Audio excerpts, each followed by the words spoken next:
They get their executions now better, faster, cheaper than ever before. My experiences in financial services and in high-frequency trading told me that wasn't true. So who is right? High-speed trading is a hot topic and a huge moneymaker. Roughly half of all trading is done by high-speed trading firms. So is it a good thing for the markets or a bad thing for society? How does it help? Who gets burned? We decided to start at Citadel, one of the largest market makers and high-speed trading firms in the country. This business appears to be lucrative for Citadel. Its founder and CEO, Kenneth Griffin, made $900 million last year, according to Institutional Investor.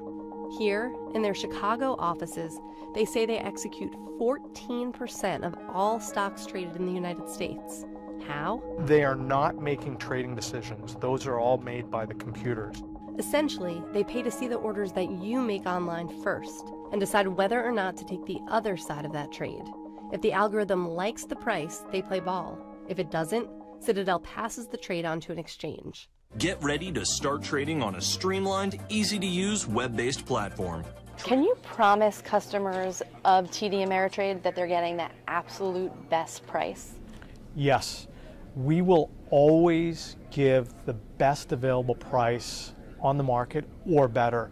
80% of the time, we give our clients a better price than the national best bidder offer. By law, Citadel must match the best bidder offer in a public exchange, but about a third of equity trades take place outside of public exchanges. Citadel doesn't have to match those. So while the retail trader will get the best price in the market, there's nothing to show that that is an accurate price. David Lauer worked at Citadel, where he was laid off in 2009, and then worked at other trading firms before deciding the practices were flawed. He has testified before Congress on the dangers of high-speed trading. The market exists for two reasons. The first reason is price discovery, and the second is capital formation. That's it. The market is not there to be a casino for math geniuses. The price discovery mechanism breaks down when too much of the incoming orders are executed outside of the normal exchange system. And there have been several studies that have demonstrated that at the 40% mark, it acts as a disincentive for people to post orders on the marketplace. We are right at the 40% threshold now for volume that is happening off exchange. I can say to my customers, you're getting the best available bidder price out there, but if there's someone that's willing to pay more and they're not telling us and they're not posting on an exchange, you know, that's just how the market works. Part of that is these pay-for-order flow arrangements that retailers have with wholesalers. Market makers stop posting orders on the lit market. Other countries have recognized this problem, Canada especially.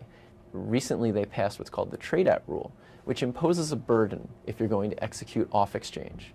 And that has driven dark volume down to around 2 to 3% of the Canadian markets. Now, some will argue that's a bit extreme, and it might be, but 40% is another extreme. And we are doing more harm than good when we're at that level. The major exchanges over the last 10 or 15 years have lost a lot of market share. 80% of all New York Stock Exchange stocks used to be traded on the New York Stock Exchange floor. Now that number is 11%. Unfortunately, the exchanges are reacting to loss of market share by trying to get the regulators to protect their business model. We're not very supportive of that. Citadel also argues they are bringing high-speed trading technology to the masses.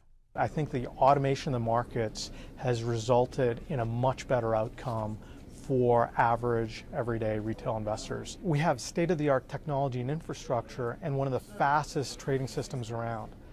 Any retail client order that gets executed through us is trading on a level playing field with the best high-frequency traders out there. You can reap some of the benefits of high-speed trading systems, but it's a very questionable claim. As soon as you've looked at something and clicked, or typed in something and clicked, the benefits don't accrue to you because you've already taken hundreds of milliseconds to take an action, and that's just an eternity in the world of high-frequency trading. When I was sitting on a high-frequency trading desk, and the guy next to me had a PhD in bioinformatics, the guy on the other side had a PhD in climate science from Harvard. The guy behind me designed semiconductors for Intel, and another guy had a master's in math from MIT. And these guys are all working on an HFT desk. You could have had someone looking for a cure for cancer, someone helping address the issues of global warming, another one leading advances in semiconductor design and technology, and yet here they are trying to find their fortune on Wall Street. You used to have literally thousands and thousands of traders that do the job that our couple dozen people do every day. I don't believe that's true, because not every person on the New York Stock Exchange trading floor was a PhD in climate science from Harvard. Yet everyone at these HFT firms are the best of the best. Maureen Farrell, CNN Money, Chicago.